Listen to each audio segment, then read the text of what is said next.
Hey everyone, welcome to week 6 of the Sunday afternoon slash primetime breakdown tonight.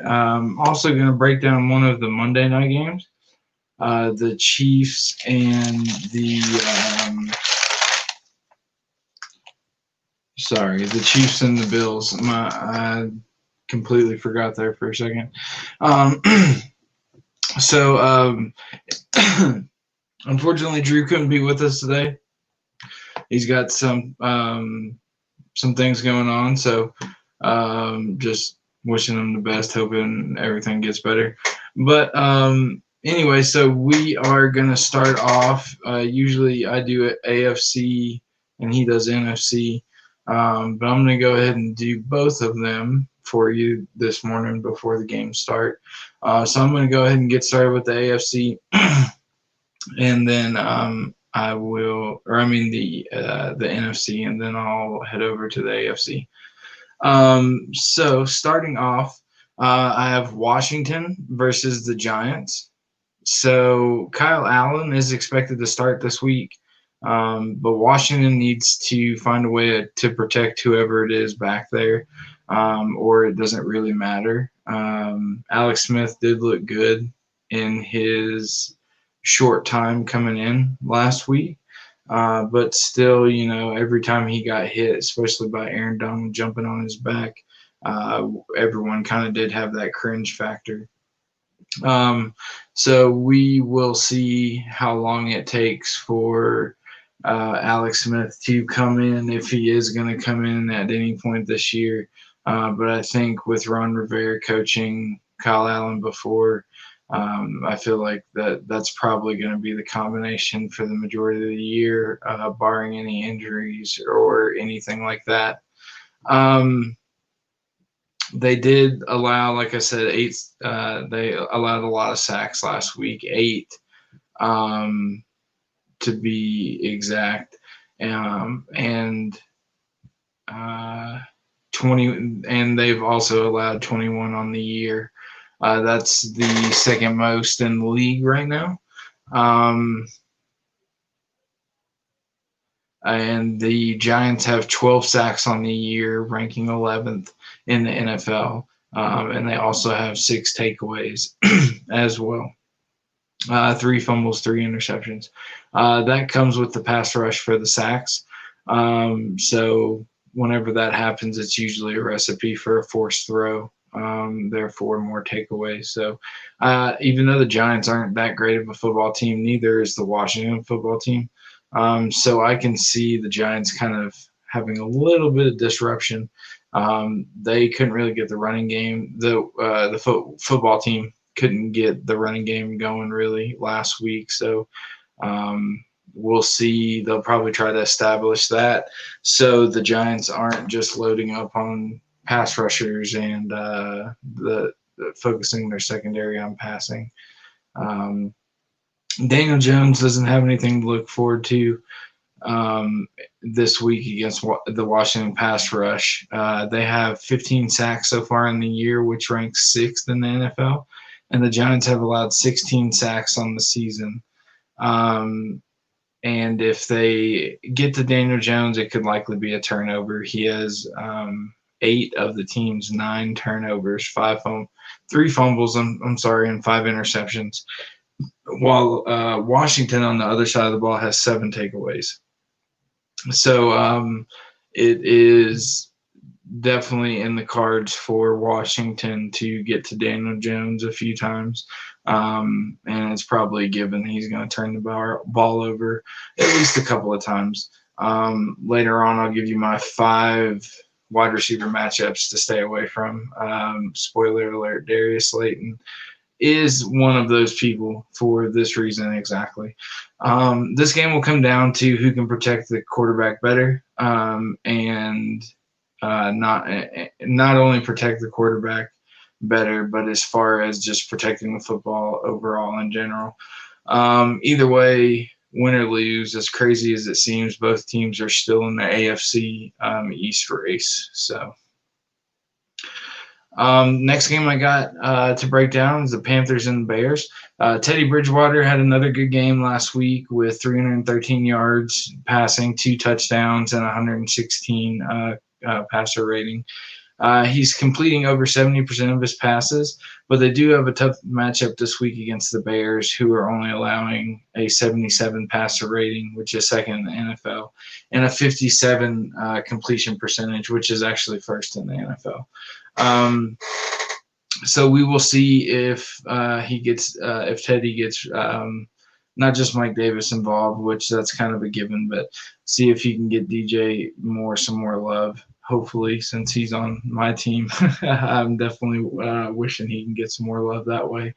Mike Davis had 16 rushing attempts for 89 yards and over 5 yards per carry last week, which is good for the Panthers because the Bears have struggled somewhat against the run, giving up over 100 yards and allowing 6.2 yards per carry last week. So, knowing the Bears and their defense and the way their defensive coach thinks, they're definitely going to make sure that that is not a weakness going into this game, especially with how often and how creatively the Panthers use their running backs. So Robbie Anderson continued his nice season so far last week with 8 catches for 112 yards.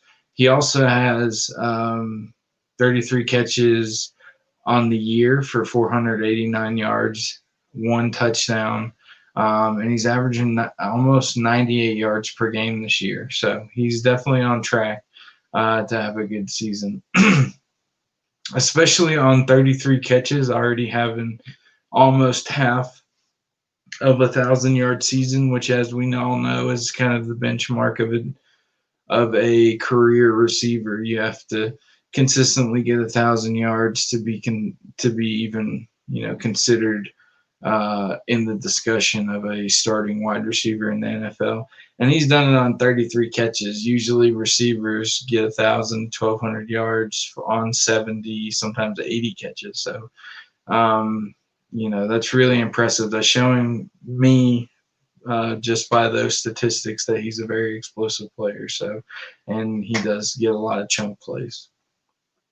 Nick Foles has 5, as far as the Bears are concerned, Nick Foles has 5 touchdowns and 3 interceptions on the year. He's throwing 226.7 yards per game with a 6 yard per attempt each throw, which shows me that he's kind of pushing the ball downfield. Not a whole lot of some of the other people like Patrick Mahomes and Josh Allen and people like that, but he's definitely not dinking and dunking down to his tight ends and wide receivers. He is trying to make plays happen downfield. And he faces a tough Panthers defense that's allowing only an 89.7 passer rating, which is 8th in the NFL, and 6.3 yards per attempt. So that might actually be good for Foles since he's only averaging 6 even yards per attempt and the Panthers are allowing 6.3. That might be right in Nick Foles' wheel well. Might get a little comfortable and make some magic happen that way. David Montgomery's kind of my sleeper in this game as far as running backs are concerned. He's averaging 40 yards per game, 3.9 yards per carry, and a touchdown so far this season. He's had some issues early on, but he showed quite a bit of he showed some promise last week and a little the week before.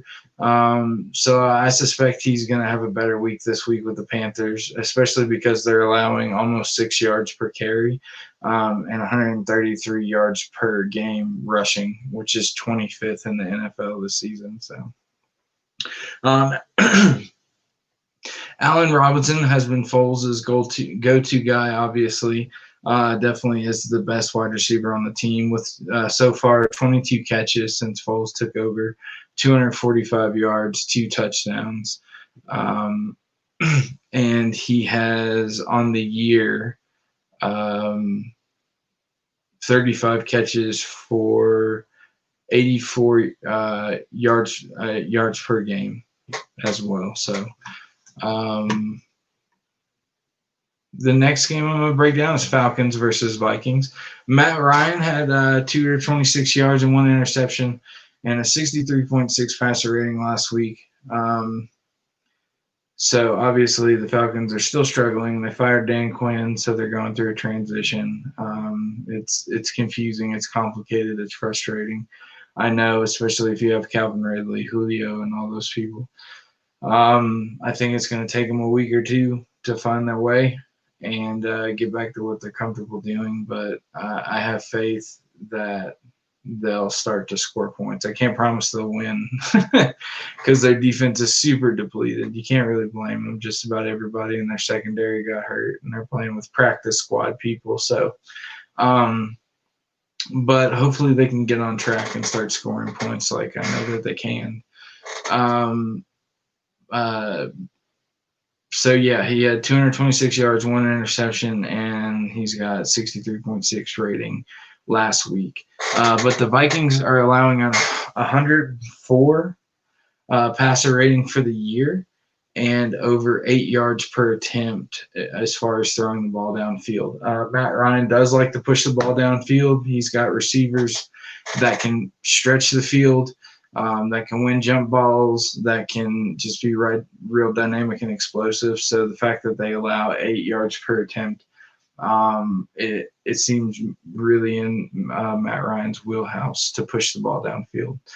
Todd Gurley had his best game of the year last week with 121 yards rushing. Gosh, I didn't think I'd ever say that again with his bad knees. A staggering 8.6 yards per carry and a touchdown. The Vikings, as you know, they do give up quite a few yards to opposing running backs. For some reason, their defense is a little porous. They did give up 124 yards, a touchdown, 7.8 yards per carry last week. And on the season, they're giving up 4.5 yards per carry, 152.5 yards per game for the year. So I foresee, unless Todd Gurley gets, something happens to him, hopefully it doesn't, I see him definitely being a large part of the offense as well. Hopefully to stabilize the Falcons, to get them used to just the new philosophy, the new atmosphere, kind of ground them some. Also, like we preach and talk about all the time, it's also going to open up play action if Todd Gurley does well.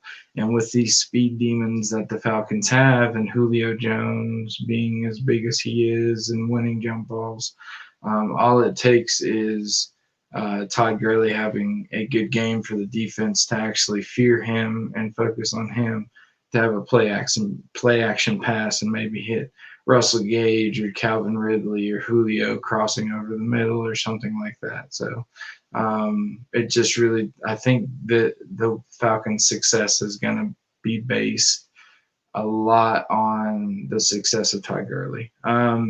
Calvin Ridley, again, had another good game last week. He had 8 receptions for 136 yards. He was quiet during Green Bay. He had like 0 for 0, but they are finding ways to get him back into the mix.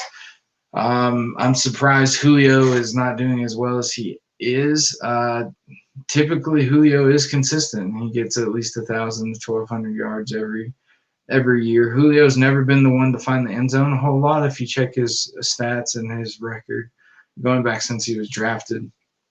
He's not much of a touchdown fiend. Like, he will score, but he doesn't get very many double-digit touchdown seasons.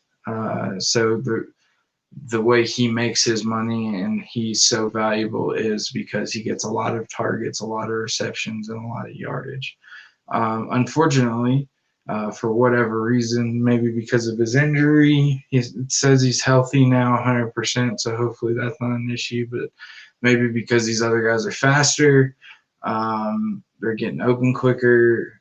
Matt Ryan's arm might be dwindling a little bit and can't really throw the jump balls as well to Julio. I don't know what's going on. It's all speculation to me, but I just find it really weird that Julio's not getting the love that he should be getting. But granted, it is only week 6, so Julio's too good, and they pay him too much money to ignore him. So we'll see where that goes. I expect it to pick up at some point during the year.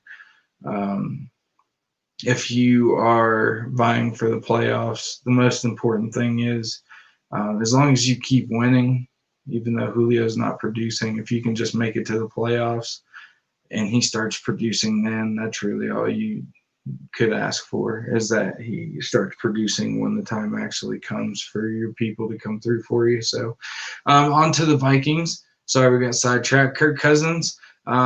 He hasn't been great starting the season.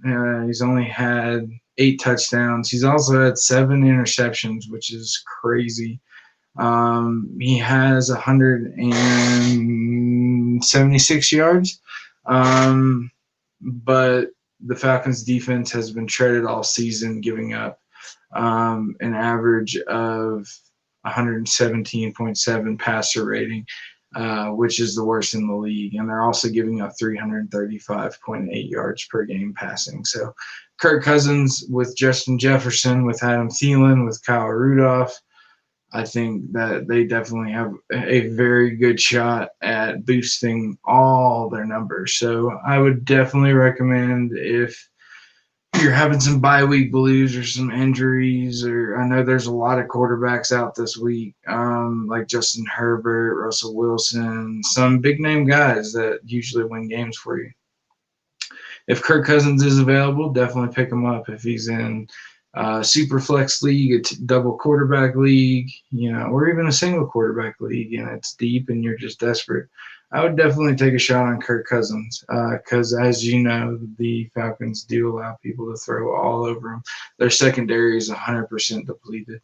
Their best players are all hurt. They're working with practice squads, with rookies, with people that have barely played a down in the NFL and didn't get any preseason practice either. So we saw what Aaron Rodgers did to him, scored 5 touchdown passes to just tight ends and running backs. So if that can happen to a Falcons defense, Kirk Cousins can definitely shred him with Justin Jefferson, Adam Thielen, and Kyle Rudolph. It sucks that Dalvin Cook is not going to be playing, but Mattison is a very viable backup. But again, I don't see them really running much until – I see them throwing more to get the points up and then starting running with Mattison. So I wouldn't expect maybe Dalvin Cook numbers from Mattison, but he's definitely a viable flex option if you are a Dalvin Cook owner and you want a handcuffed running back to him. So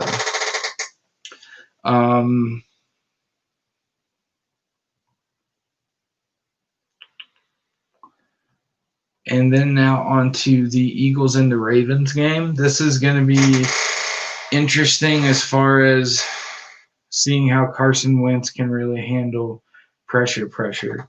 I know he hasn't been so great this year, but I also know he's had a string of bad luck. As far as Deshaun Jackson being injured, Alshon Jeffrey being injured, he's playing with basically practice squad people, and Zach Ertz, Dallas Goedert's hurt. It's just a big mess.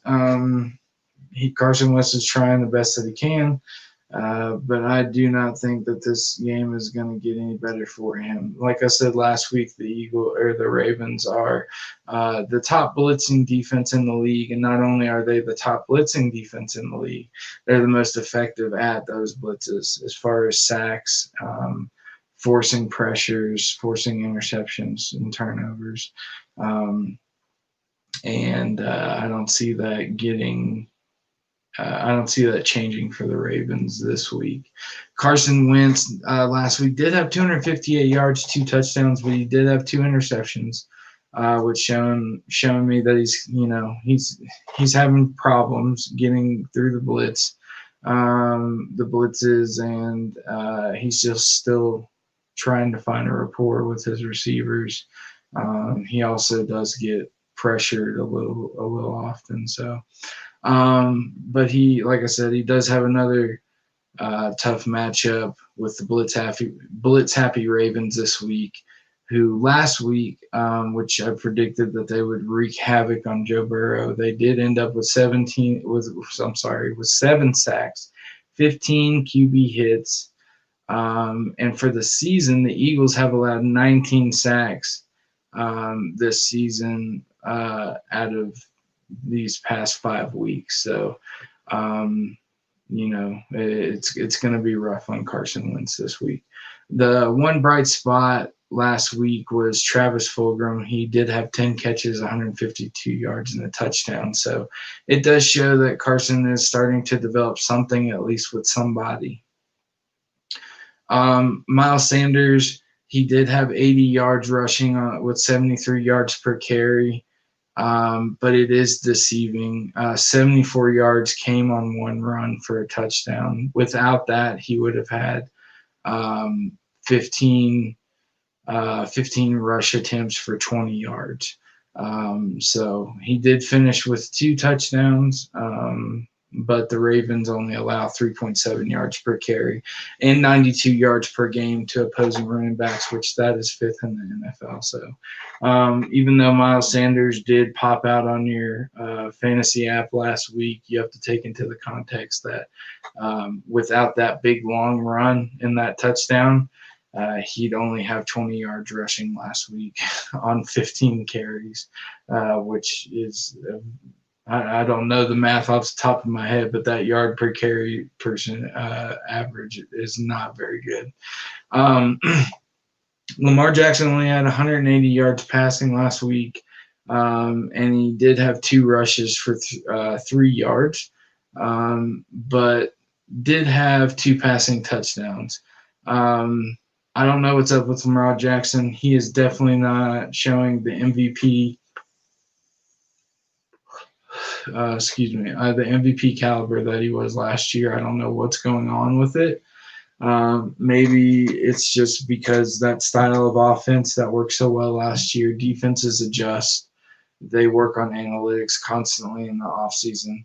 And I think they're starting to find ways to contain Lamar Jackson, probably looking at the Titans film last year from the playoffs, how we basically controlled him to an extent. He had over 200 yards passing and all that good stuff, but most importantly, we kept him contained from not getting in the end zone. So, but yeah, he is struggling with passing.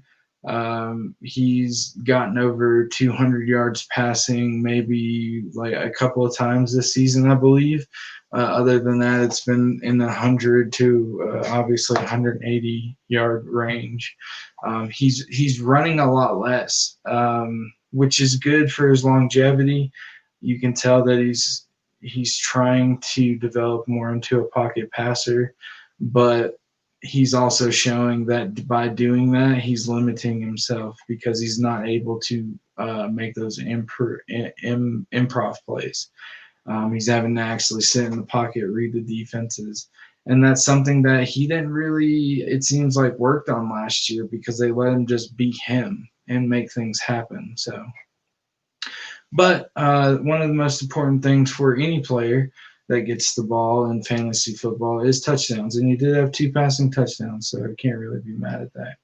On the season, he has been sacked 12 times, and the Eagles are 3rd with 18. As far as rushing the passer, they're 3rd in the NFL with 18 sacks and 44 pressures. But they do allow a 105 rating, passer rating to quarterbacks and 70% completion percentage. So if they don't get to the quarterback, their secondary is not much of a help to bail that pass rush out. The run game continued to thrive for the Ravens, adding 161 yards and 6.7 yards per carry last week. And they're averaging 5.6 yards per carry, 161 yards per game for the entire year, which is 3rd in the NFL. So, all right, so that is the AFC. So now I am going to break down the – we got this W. Yeah, we do. I'm pretty sure. At least I hope so. You never know. It could be a trap game any given Sunday. It could be a trap game. Deshaun Watson's a special player. Granted, they don't have Deke anymore. They don't have DeAndre Hopkins, but for some reason they've been finding it working with Fuller. They found Brandon Cooks. If only they can get David Johnson working and rolling, they could be pretty dangerous. But I don't know. The way we shut down Josh Allen last week definitely is encouraging to see the Texans and Deshaun Watson. As long as we can keep him contained and not play backyard football, I believe we'll be okay. Even though you got to keep in mind we're probably going to be short Big Jeff Simmons, our defensive tackle. That is an absolute beast that disrupts the middle, can cause sacks, can cause running issues for the other team. And we're also out of Dory Jackson and probably Corey Davis. He's supposed to be a game time decision, but it's looking like it's a no-go. So we're definitely hoping A.J. Brown can continue his greatness. Khalif Raymond can step up. And Adam Humphries, thankfully, is coming back. So if you guys need somebody desperately in the flex because of Corey Davis being out or because of all these bye weeks from Seattle, like DK Metcalf, Tyler Lockett, blah, blah, blah, all those people that have it, if Adam Humphries is available, I would definitely pick up Adam Humphries because he is healthy this week. He didn't play last week, but he is good to go this week. Since Corey Davis is out, that bumps him up to at least the second or third wide receiver in the pecking order on as far as the receivers are going to go. Obviously, A.J. Brown is the first mouth to feed. Johnny's probably second. And then I would assume Adam Humphrey, since he's been there a little bit more, proven himself a little bit more, especially in the playoffs last year. I believe he's going to be third on the pecking order. So if Adam Humphries is available and you're desperate for a flex or something like that, I would definitely look into picking him up for sure. But we'll get to the Titans in a minute. Don't let me actually right now we'll get to them. So don't let me give away all the information right away. So we're for the AFC, we're going to start off with the Titans and the Texans. So as far as the Texans offense is concerned, Watson last week, granted context, like I keep preaching. So when I say these numbers, keep in mind he played the Jacksonville Jaguars, who have an absolute dumpster fire garbage defense. So Watson last week, he did throw for 359 yards, 3 touchdowns, but he did have 2 interceptions, which is saying a lot because the Jaguars defense, like I said, is terrible. So the fact that you're throwing 2 interceptions to them, not good. He did end with 109 passer rating because of the amount of yards and touchdowns, but still, it's against the Jags.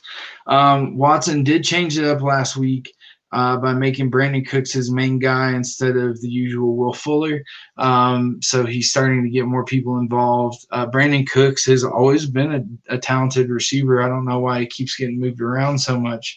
I feel like he's underrated by GMs and stuff in the league because when he played for the Saints with Drew Brees, he was a baller. So and it didn't change when he went to LA.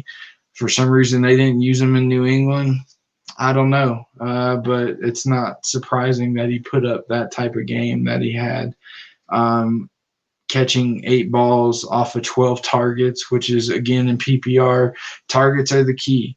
Look for the targets. Like, yes, they may have some receptions for 1,000,000 yards and 2 touchdowns, but if they're not consistently getting targets like 12 targets, 10 targets, 7 targets, 15 targets every single week, you can kind of assume that those guys eventually will become a flash in the pan because they're not getting looked at as much. They're just the second or third option because they just so happen to get open. What you want are the guys that are getting targeted several times a game. So definitely keep an eye out for that because that usually is a sneak preview into in a PPR league. Obviously, the more targets they get, better the shot that they're going to catch it, the more points they're going to get every time they do catch it. So he did have 8 catches, like I said, on 12 targets for 161 yards and a touchdown. So not surprised. He has the talent, always had the talent. I don't know why they're just now deciding to throw to him. But like I said, again, keep in mind this was against one of the NFL's most porous defense. And by porous, I mean like has a lot of holes in them. David Johnson kind of got a little momentum last week, going again against the Jags, who are very friendly to running backs. I believe they've allowed 8 touchdowns this year to running backs. I could be wrong. Fact check me on that, but I believe so. So David Johnson did have 96 yards rushing on only 17 attempts and 5.6 yards per carry. So the Titans defense last week, the defense shocked the entire NFL by holding one of the most prolific scoring and passing offenses this year, with having while having key players like Adoree Jackson and Big Jeff Simmons out. They held them to just 16 points, which I felt like was a huge statement for the Titans, especially the past games leading up to this game. Their defense has been pretty suspect, and it's been, frankly, a little bit nerve-wracking because we were pretty decent last year, a little bit less decent, but still decent the year before, and then now we just all of a sudden dropped off, it seemed like. So it felt good to see them kind of step up a little bit, and those next men up stepping up to the challenge. So they're definitely going to have a challenge this week with Will Fuller, Brandon Cooks. Those guys are fast, and Deshaun Watson scrambling around. They're going to have to be disciplined. They're going to have to stay with their receivers and not keep their eyes on Deshaun Jackson as much, and don't let those receivers get away from him when he scrambles outside of the pocket, because that's where those openings happen, and that's where Deshaun Watson makes his bread and butter plays. He scrambles. The DBs, the entire defense, in fact, they focus straight up on him, and they're not looking at the receivers behind them anymore. Receivers do a scramble drill, run all over the place, find soft spots. Deshaun Jackson just nails them. So they need to be disciplined, and I hope that they were coached that this week. So even though they did hold the Bills to 16 points, Josh Allen managed to throw for 263 yards, 2 touchdowns, but he did have 2 interceptions, which is good for the Titans. They've had at least 2 interceptions in the past 3 games, just so you know. Also, another suggestion, if you are hurting like for Seattle defense and things like that on those bye weeks, number 1, Miami is a really good sneaky pick this week. Also, the Patriots are a really good sneaky pick this week. And my 3rd sneaky pick this week for a waiver wire possibility pickup would be the Titans against the Texans. They have the highest ceiling to get the most points scored on them, I believe, but they also have a really good opportunity to run the gambit against Deshaun Watson if they play it right, because they do have Clowney, they do have Mike Vrabel. Mike Vrabel used to be their defensive coordinator. Clowney used to play for them for a few years. So if anybody knows that team, it's those 2 guys. So, but like I said, Miami is absolutely going to destroy the Jets, and Bill Belichick is going to destroy Drew Lock and the Broncos for sure. He's undefeated against rookie quarterbacks, I believe. But anyways, we'll get to that in a second. I'm getting sidetracked again, like always. Sorry, guys. The most important thing that the Titans did for Josh Allen that I feel like is going to transfer well to this game, most importantly, is they held him to only 4 rushing attempts for 18 yards. And as you know, Josh Allen, he is a heck of a quarterback throwing. He's got a great arm, but Josh Allen does like to be a mobile quarterback.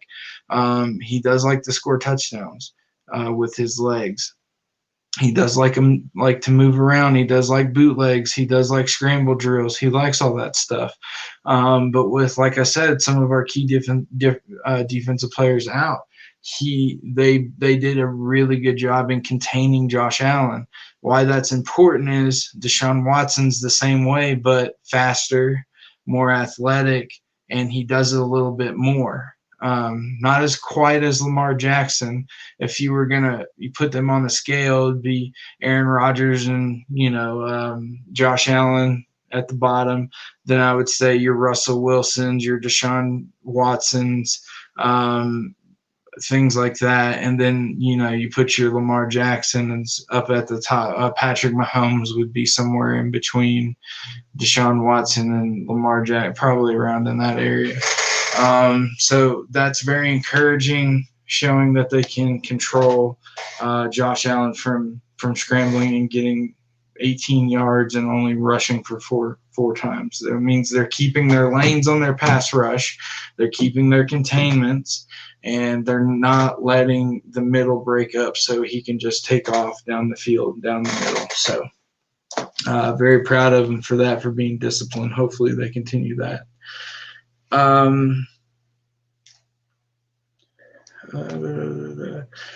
It is also important to mention that even though the Titans, I know you guys heard a lot about this and probably why no one's really picked up the Titans on the waivers, is they haven't had a lot of sacks this year. They've been very disappointing in sacks. But context, what people fail to mention is this year, they're one of the best in the league in quarterback hurries and quarterback pressures. Just for some reason, they cannot finish the job and get the quarterback on the ground. This week it could change, and the sack drought could be lifted because Deshaun Watson has been sacked 17 times so far this season, and he tends to make bad throws under constant pressure because he's always trying to make a play because people are always counting on him to save the day, to be Superman. So I think that pass rush, those hurries that the Titans do are in the tops of the league in. I believe it's going to spook, quote unquote, Lamar Jackson, not necessarily spook him and like he's afraid to get hit, but spook him out of the pocket, to be mobile, to make rush decisions that he's not prepared to make that quickly. He's probably waiting on a read, a timing route, and if you can get those hurries and break up those timings, it's a lot harder to make things happen. So that'll either force a sack or it could force a interception or something for a careless pass. Thankfully, Kevin Byard is playing, so he'll be covering the top and the center field. So if Deshaun Watson does throw up a lame duck, hopefully Byard will sniff it out and come up with it. So,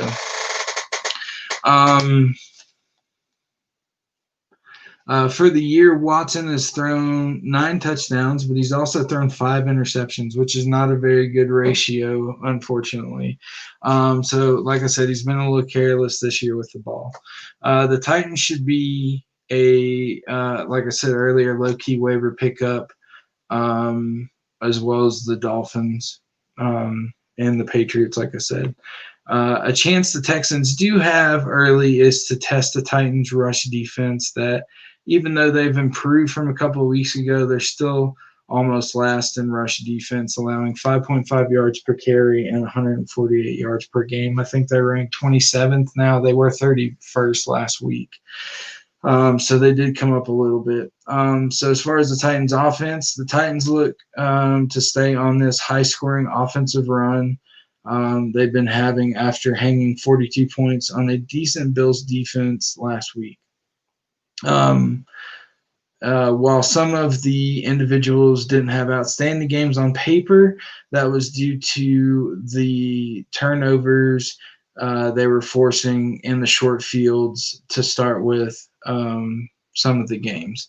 So Derrick Henry, for instance, he only rushed the ball 19 times for 57 yards, but he did have 2 touchdowns, which tells me he got close to the end zone starting off. And but he capitalized on it, as well as Ryan Tannehill and A.J. Brown. Tannehill threw for only 195 yards, but he had 3 touchdowns and 129 passer rating. So, again, short field, but he's converting that into touchdowns. For the Texans defense, as far as Derrick Henry is concerned, they've allowed 8 touchdowns so far this year in 5 weeks. They've allowed 8 touchdowns to running backs and have the 31st worst rush defense, allowing 160 yards per game and almost 5 yards per carry, which is that's around Derrick Henry's wheel well. Granted, he is averaging like 3.6 right now, but that's because he's had over 100 carries already in 5 weeks. So, of course, the more you run the ball, the more your average is going to go down. So, I'm not worried about it. He's still scoring. He's still part of the offense. So, and I feel like this week's going to be very good to him in getting those yards per carry up. A.J. Brown came back in style as well. He got targeted 9 times again, which is a very important number. You want that 9 to 12 to 15 range. He did have 7 of those catches. So, again, PPR people, that's 7 points right off the bat. He had 82 yards. That makes it 15 points just from the catches and the yards. On top of that, guess what? He had a touchdown. So now you're getting in the around the 20 point range. With Corey Davis being out, probably, again, game time decision, but probably going to be out. This is going to allow A.J. Brown to, again, become the focus of the passing game, as well as Johnny Smith's going to get some more love. And like I said, Adam Humphries and Khalif Raymond are going to be expected to step up as well. Something the Texans do have the potential to do is get to the quarterback. Last week, they recorded 5 QB hits and 4 sacks. However, I don't see that being the case. They might, get some pressure, but I don't see that being the case as far as that many sacks and hits, because the Titans, unlike the Jags, the Titans are second in the NFL at protecting their quarterback, allowing only 4 sacks all year. I see both teams running the ball early. One to set up the pass and play action, being the Titans, and the other one out of desperation to keep their QB safe. And their defense and the Titans' defense honest. Eventually, I believe the Titans will break away. We'll start racking up points. The Texans will get behind. They'll have to abandon David Johnson like they usually do, as they have multiple times this season, put the ball in Deshaun Watson's hands, make them one-dimensional, and then that's when bad things will happen. So, so that is it for the Titans and Texans game. We'll try to hurry through the rest of these real quick. Browns and Steelers. Do not forget, this is a revenge game for Myles Garrett. So I wouldn't necessarily pick the Browns defense, but definitely, if you own Ben Roethlisberger or any of the receivers, expect there to be a little turmoil, because Myles is still pissed off from what happened last year. For those of you who don't know, Mason Rudolph, the quarterback that filled in for Big Ben when he hurt his elbow last year, just so happened to, after he got sacked by Myles Garrett, called him some very unsavory words and languages. Myles got upset, took off his helmet, and hit Mason Rudolph in the head with his helmet. Thankfully, Mason Rudolph was not injured, even though he did a really crappy thing. You still don't want to see people get hurt to that degree. But Myles served his suspension. It's all over with. But best believe he hasn't forgotten about that. He also is one of the league leader in sacks this year. So that obviously has motivated him. This honestly is going to be my pick of the week for game-wise, and I'll explain why. Just like last week for the Browns, this is going to be a battle of defenses and a battle of will and grit and who wants it more. The Browns and Pittsburgh are coming in as two of the top 3 defenses in the league. And the categories they lead in. And the categories they lead in are powerful things to be leading in, which is turnovers and sacks. Ben showed out last week against the Eagles, throwing for 239 yards, 3 touchdowns, and getting 124 passer rating. Most importantly, it was to another wide receiver, which means like he seems to be spreading the ball around. Last week it seemed to be someone else. The week before someone else. He seems to be passing the ball around. For some reason, the Steelers just never run out of good wide receivers. And that person last week was Chase Claypool. On the year, Ben has 10 touchdowns to only 1 interception, and he's averaging 255 yards per game and a 110 passer rating. So Big Ben's back to being Big Ben. Chase Claypool is someone you want to watch out for and stash if you can because of his performance last week. He did have 11 targets, again, indicative that Ben does trust him. He had 7 catches, 110 yards, and 3 touchdowns. But I wouldn't expect a repeat against the Browns defense this week, but still stash him for future games if you have the option to. The Browns defense held Phillip Rivers to a 60.6. Yeah, it's 60.6 passer rating. They picked him off 2 times as well. That extended their 2020 season takeaway total to 12, which is first in the NFL for the Browns, just to specify. Again, one of the most important defensive stats to be first in. Usually the teams that make the most turnovers make the Super Bowls. So that's where the Browns excel in their defense. So Ben needs to become more of a manager instead of his usual gunslinger self to avoid adding that Brown team stat.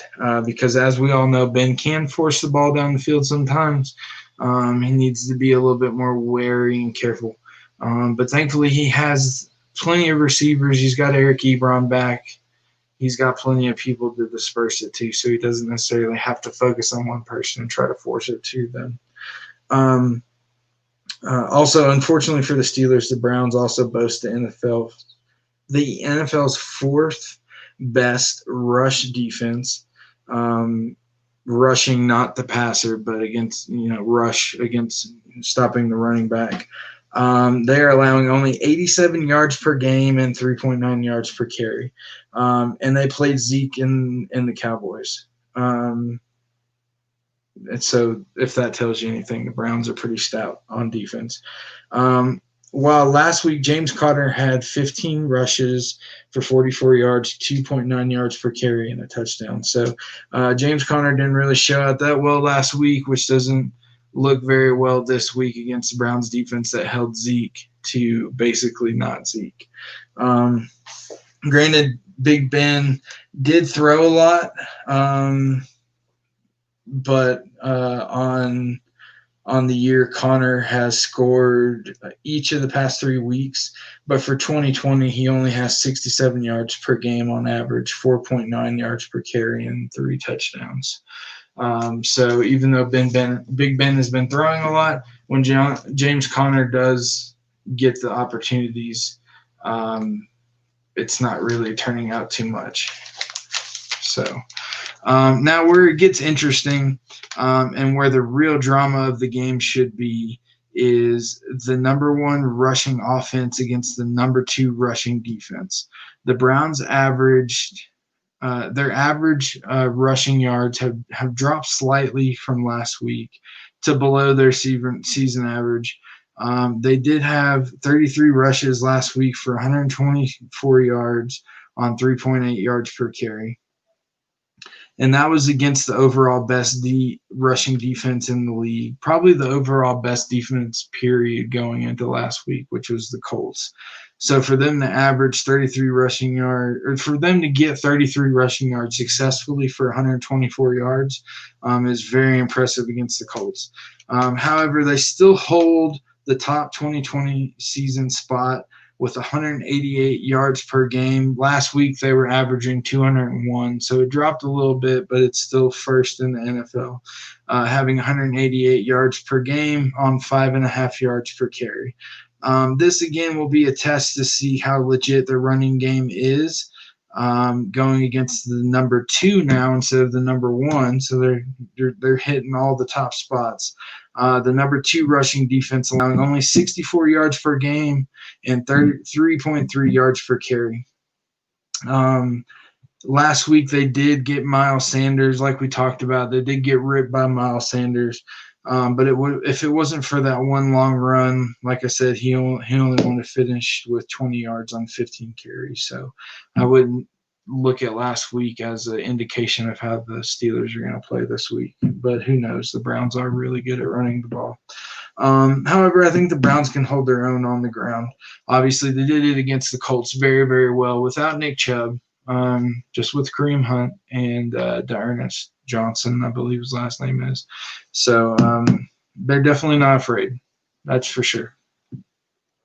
Where I do see the Browns having a problem is in the passing game. Trick plays will not work against Tomlin's defenses. They usually are pretty disciplined. So if Cleveland is going to throw, they're actually going to have to do it the old-fashioned way, step up in the pocket, deliver passes, read the defense, something Baker sometimes struggles with. Pass defense is where the Steelers excel, and the Browns seem more like Clark Kent as compared to the Superman, as compared to their Superman-style running attack. What that means is they're kind of weaker on passing than they are on running, obviously. The Steelers' pass rush is the best in the league, the absolute best. Last week, they got 11 QB hits and 5 sacks. But the staggering number is on the season, they have 50 QB hits, resulting in 20 sacks in just 5 games, which is obviously first in the league. And as we know, Baker is at his worst when he is forced to play fast and make quick decisions. He usually likes play action. He likes rollout. He likes the plays to develop. He's not a already know, throw you open, timing type of guy. He's a read and react type of player, so he needs his time. But with the Steelers' pass rush, they're going to force him to throw and think faster than what he's used to doing. It's going to make him very uncomfortable, and I believe he's going to definitely make some mistakes. So another thing about the game, one thing that could be Baker's saving grace could be a combination of a few things. The Browns have only given up 7 sacks all year, which is 7th best in NFL in 2020. Granted, they're going against the best sacking team, so we'll see how that holds up, but there could be a chance. Number 2, to help against that, they have a dominant running game, which if on the field a while can tire a defense out eventually.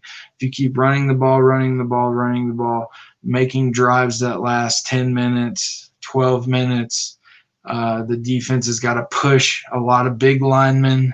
They got to tackle a lot of running backs and bring them to the ground. That takes a lot of work. That takes a lot of strength. That takes a lot of stamina.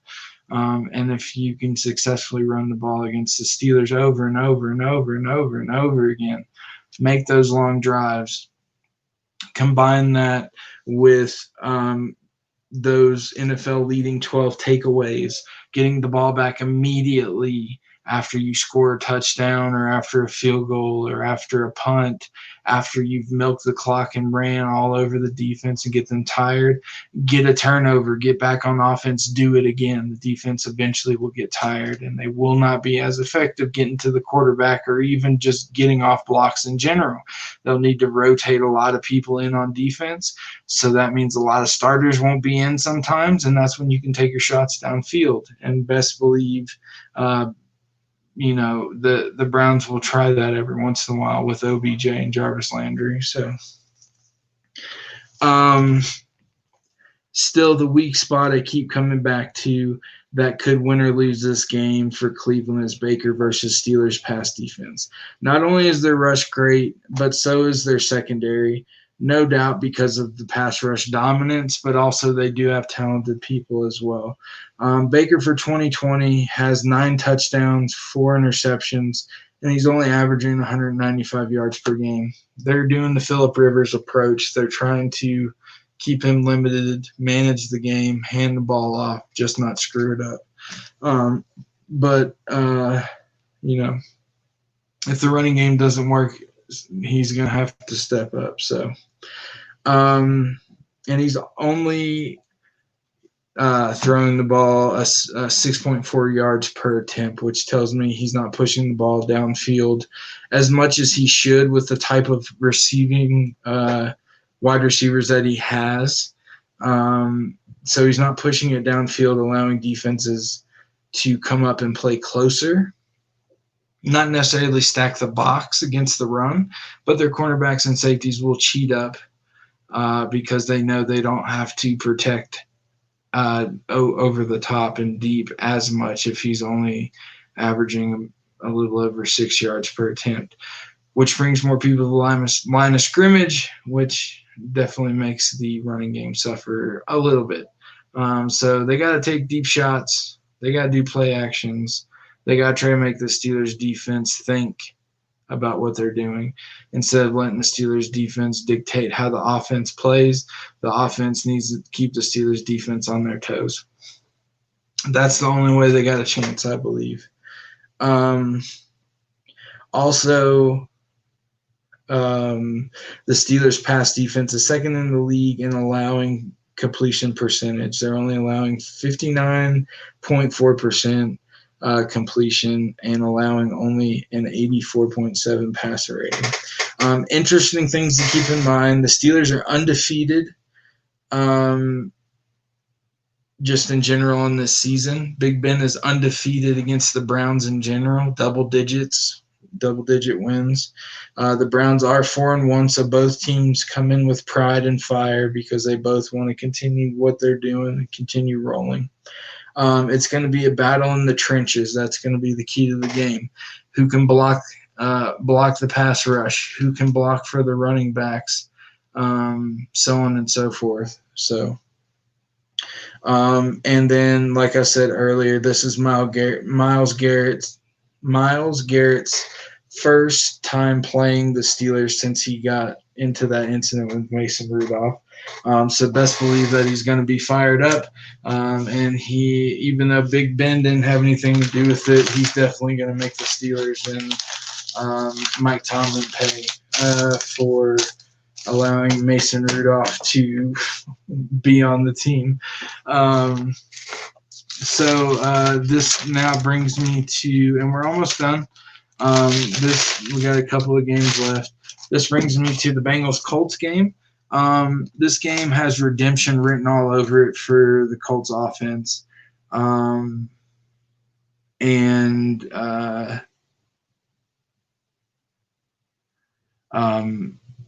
Yeah, I'm sorry, I lost my place. This game has redemption written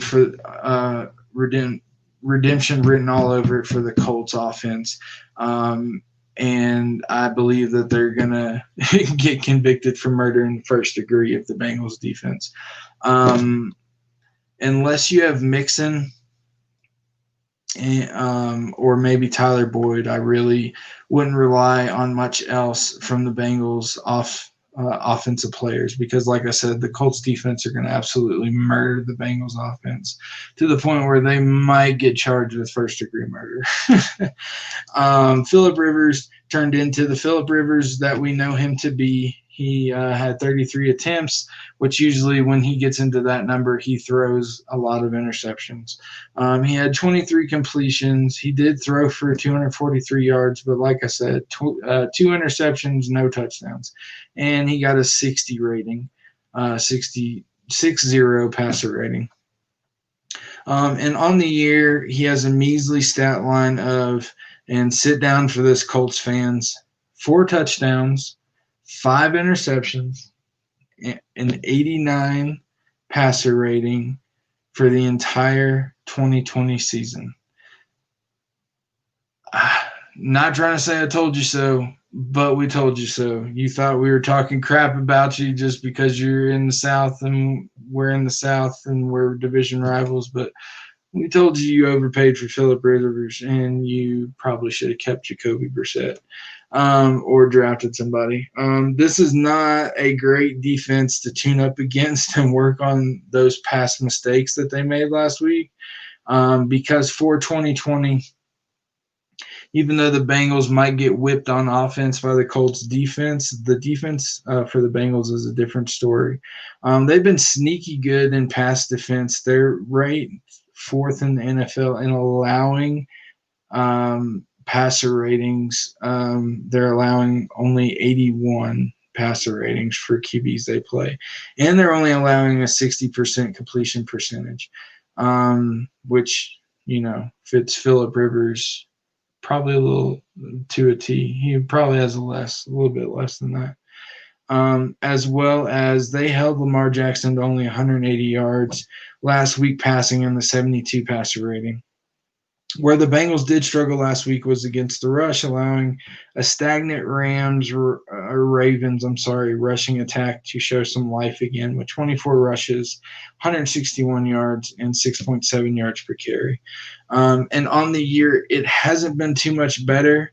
They ranked 29th against the run, allowing 159 yards per carry, or yards per game, on 5.2 yards per carry. The Colts with Jonathan Taylor do definitely have a dangerous running game, and they have probably one of the best, if not the best, offensive lines in the NFL. So I do see that being a problem for the Bengals.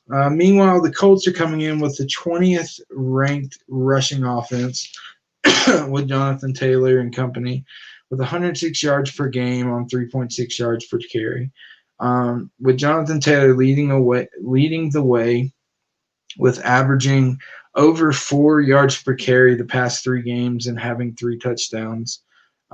This despite not starting from week 1. He eventually, after Marlon Mack got hurt, he got promoted. So he hasn't played a full 5-week season yet. So those numbers that he's gotten in the short amount of time he's actually gotten the start, is pretty impressive. Where the Colts really excel is their defense, holding the best rushing team, the Browns, to only 3.8 yards per carry last week, and on the year allowing only 86 yards per game on 3.6 yards per carry to teams in general, which is 3rd in the NFL. Where they really flex their defensive muscle, though, is against the pass. With the addition of Xavier Rhodes in the offseason, the Colts really improved a long-time weakness for them. As I said, they held Baker to a 72 passer rating last week, and on the year have held passers to a 70 passer rating per game and 180 yards per game passing. Both are first in the NFL. With Burrow struggling against a slightly lesser pass defense last week, Burrow struggled bad, putting up, he had 30 attempts, only completing 19 passes for 183 yards and 1 interception with a 66 overall passer rating, as well as on the year having a stat line of only 6 touchdowns, 3 interceptions, 6.3 yards per attempt, and an 86 passer rating. On top of that, Burrow got sacked last week 7 times. He got hit 15 times. and for the year is leading the NFL in being sacked with 22 times, being taken down in only 5 weeks. So if you own Burrow, this is definitely not the week to play him, or even probably his wide receivers also. If you have Tyler Boyd, maybe Higgins if you're even in a deep league and you're desperate for a flex. I wouldn't necessarily argue if you want to start Tyler Boyd because you always start your studs. He always has the potential to get his, but I'm not optimistic this week that he's going to blow it out of the water. I see the Bengals fighting, but ultimately the Colts are going to make him definitely look like a rookie for the first time, probably this year. He's definitely not going to sling up another 300-yard game. So on to the Lions and Jags. This is probably the game that Matt Patricia gets to keep his job because they are playing the Jags. And I'm sure Matt Patricia is very, very thankful for that because he's definitely in the hot seat. The Jags are going to make Stafford and company look like the Lions' passing attack of old. The Jags allowed Watson last week to throw, like we said, for 359 yards and 3 touchdowns due to a few defensive breakdowns. Not just because they got beat. There were actual holes in the defense from breakdowns and miscommunications, which shows not only is talent not there in the secondary and the attention, but also the attention to detail isn't there either. And with Matthew Stafford and his experience, if you're not paying attention to detail and you're not where you're supposed to be on defense, he's going to make you pay. On the season, Jacksonville has allowed a passer rating of 112, which is 31st in the NFL, so almost dead last, and 280 yards per game, as well as allowing over 8 yards per pass attempt. So they're allowing people to push the ball downfield on them, and Matthew Stafford definitely loves to do that. This week, that pass defense will get tested even more against a pass-happy Matt Stafford who has that gunslinger mentality. Despite being disappointing this year on paper with 9 touchdowns, 3 interceptions, and a 94 passer rating. But I see this week helping Matt Stafford's numbers for sure.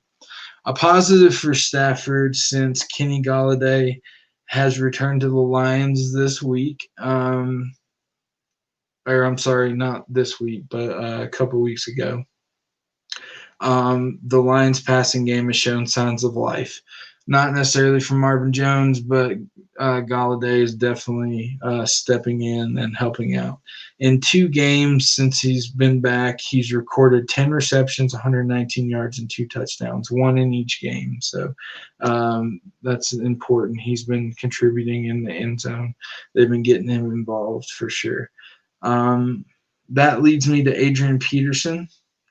His rushing yards without context isn't that impressive, 61 yards per game. Again, it's about context.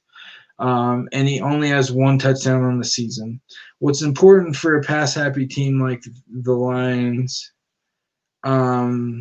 is that he is averaging 4.5 yards per carry. That is really important with a team that relies more on the passing than the run. The reason why is because that really opens up your pass play options. Since he's getting around 4.5 yards per carry, that means you're starting 2nd and 5 or 3rd and 5, and defenses still have to respect the run no matter where you're at, especially in the red zone, as well as be wary of the pass. So it makes the defense less confident in what you're going to do. Because you don't have that far to go. So your options of play calling open up basically to the entire playbook, and the defense has to worry about everything. So even though he's not getting a lot of touchdowns, he's not getting a lot of total yards, he's setting them up to be successful as a team player, and I think that's really all he cares about right now in this point of his career. However, after giving up almost 5 yards per carry last week and over 90 yards rushing to David Johnson, as well as ranking 26th in rush defense, allowing 4.6 yards per carry and 137 yards per game on the ground, I can see AP doing better than his average on the season and can be a viable flex option this week in deeper leagues for people with Chubb or Christian McCaffrey or something like that, and now have Hunt and may or may not have Mike Davis if you have Christian McCaffrey or Saquon, people that don't have Devontae Freeman. So AP could be a one-time option this week and cross that bridge, finding another one when we get there. As if the real competition this week was who has the worst rushing defense, you can crown the Lions the champs so far, ranking 32nd in the NFL against the run, allowing 5.2 yards per carry and 170 yards per game. That leaves a couple of bright spots for the Jags, who don't have many. James Robinson has impressed this year, being under the radar after the Jags dropped Fournette, and he was an undrafted rookie, I believe. Even though he only averages 67 yards per game rushing, that's due to the Jags having to abandon the run to throw. They abandon the run very early because they get behind because their defense is terrible. So they have to throw a lot. That means James Robinson doesn't get a lot of runs. But when he does really, really, really well. But unfortunately, the Jags have to play catch up a lot. What's important is he can find the end zone. He has 3 touchdowns so far in 2020. And he is averaging 4.6 yards per carry. Again, we explain why that's important, because that gives your offense 2nd and 5, 3rd and 5. Playbook opens up. Gardner Minshew is kind of mobile. He also he's a very special player, very talented. He's got that it factor, and he can make plays happen. Speaking of playing from behind, Gardner Minshew is sporting some impressive sophomore numbers due to the offense having to go through him out of desperation. He's currently, for 2020, having 10 touchdowns on 4 interceptions and averaging 288 yards per game. Because of this, the Lions' pass defense is going to be tested because they're allowing a 63.5% completion percentage and a 98.6 passer rating to QBs. And with how Minshew loves to throw downfield, 63.5% completions can mean a lot of yards, a lot of chunk plays, and potentially big long touchdowns. He's also a nice QB substitute in a super flex or a double QB league, or if you just need a replacement like I do with Justin Herbert and Russell Wilson being out for me, I had to pick up somebody. So I got Gardner Minshew, as much as I am a Titans fan. I still see the Lions pulling this out because of how overwhelming the Lions' pass offense can be. With how they stretch the field, making all the defensive players run and rush longer on short passes or run plays. So I see the Jags D getting tired. Also, they're just porous in general. They have a lot of holes in miscommunication. And they'll eventually make mental errors, allowing the passing game to come through for the Lions. So now the Sunday night game, I believe, Broncos versus Pats. This is a very simple game to break down. So I'll just give you the highlights. Cam is playing, so that's very good for the Pats offense. Bill is impeccable against young QBs with his defense. He's undefeated, like I said. The Broncos cannot protect their QBs at all. So with Bill's defense, again, that's going to prove true. Melvin Gordon got arrested on a DUI and may not play today, and most definitely will miss some time at some point due to Roger Goodell having the right to also hand down punishment.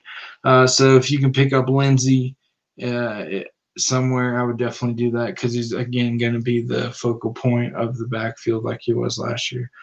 Jerry Jeudy is a great rookie. but is possibly getting covered by reigning Defensive Player of the Year, Stephon Gilmore. So I necessarily wouldn't be so confident in Jerry Jeudy this week. If he's all you got, he's all you got. Play him. He's a good receiver. He could have a good game. He could not be shadowed all the time by Stephon Gilmore. You never know. But I wouldn't get my hopes up. The Pats were embarrassed by the Chiefs, and the Chiefs the Pats were embarrassed by the Chiefs, and the Pats will take that out on the next team that they play. They usually always do. If they have a bad game, they usually come out with an intensity and a focus that they didn't have the previous week. And like I said, the Pats are 5-0 in Foxborough against Denver, no matter who's playing at QB or on defense. Play of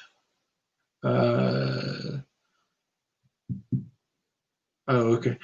So like I said earlier, I recommend playing the Pats D. Definitely start Cam. Fade all the Broncos players except Philip Lindsay if he's playing, if his toe is healed, because he is going to be a game time decision.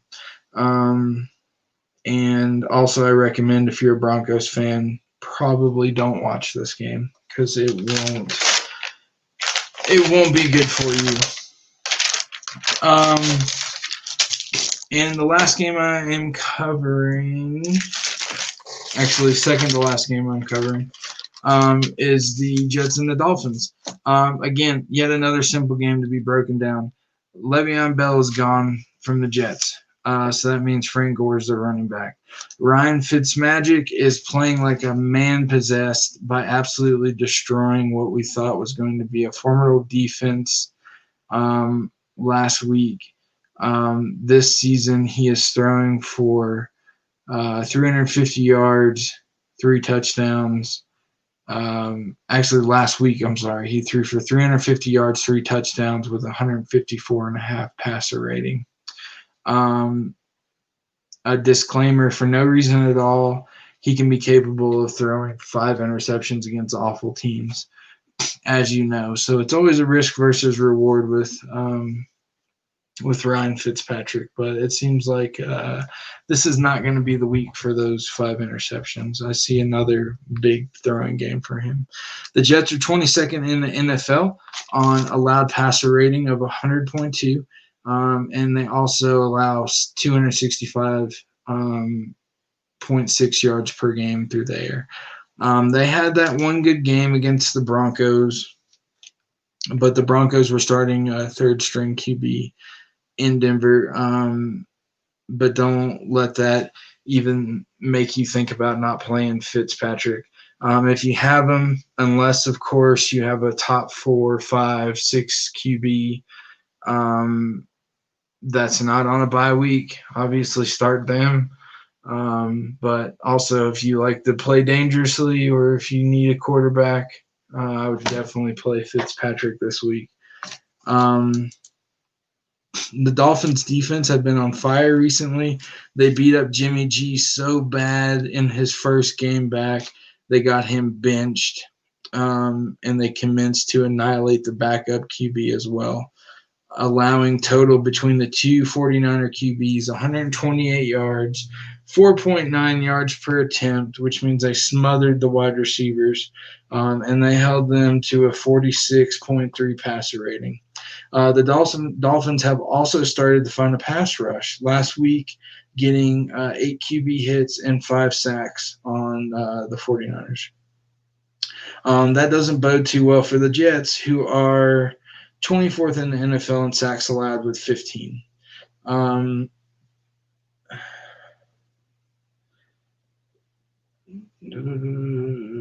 So the big names on the Dolphins that I like are pretty much most of the skill players. Obviously Fitzpatrick, Gaskins, Devontae Parker, and maybe even Mike Gillespie if you're desperate for a tight end, and especially the defense. I see Miami in a lot of waivers, and they could be your difference maker this week for sure. Um, we're a little over on time, so I will save Monday Night Football for tomorrow. Since there's 2 games, I was just going to try to get one out of the way today. But we'll wait tomorrow to do both the Monday Night Football games. But real quick, before I leave you, I'm going to give you my 5 best wide receiver cornerback matchups to target this week, the 5 worst. Also, the top 5 wide receivers in general, I think, will be this week, as well as the top 5 tight ends in general, I think, will be this week. So, first, the 5 wide receiver cornerback matchups to target this week. T.Y. Versus LaShawn Sims. Kenny Golladay versus Chase Claybrooks. Justin Jefferson versus Isaiah Oliver, again, because ATL's secondary is absolutely just depleted. Tyreek versus Taron Johnson, Russell Gage versus Jeff Gladney. The wide receiver cornerback matchups to stay away from, if at all possible. Marvin Jones versus Sidney Jones because of Kenny Golladay. Darius Slayton versus Kendall Fuller. Brandon Ayuk versus Darius Williams. I know Ayuk's had a promising season, but I don't see that necessarily happening this week. Marquise Valdez-Scantling versus Jameel Dean. Greg Ward versus Marlon Humphrey. So the top 5 wide receivers in general this week: Kenny Golladay, obviously, Adam Thielen, Justin Jefferson. I do have a tie for Tyreek and Randall Cobb, Amari Cooper, and then another tie for Cooper Kupp and Chris Godwin. So I know I said 5, kind of cheated, but there was a tie a few times. So the top 5 tight ends in general this week, definitely Gronk. Obviously, George Kittle, Mark Andrews, Travis Kelce.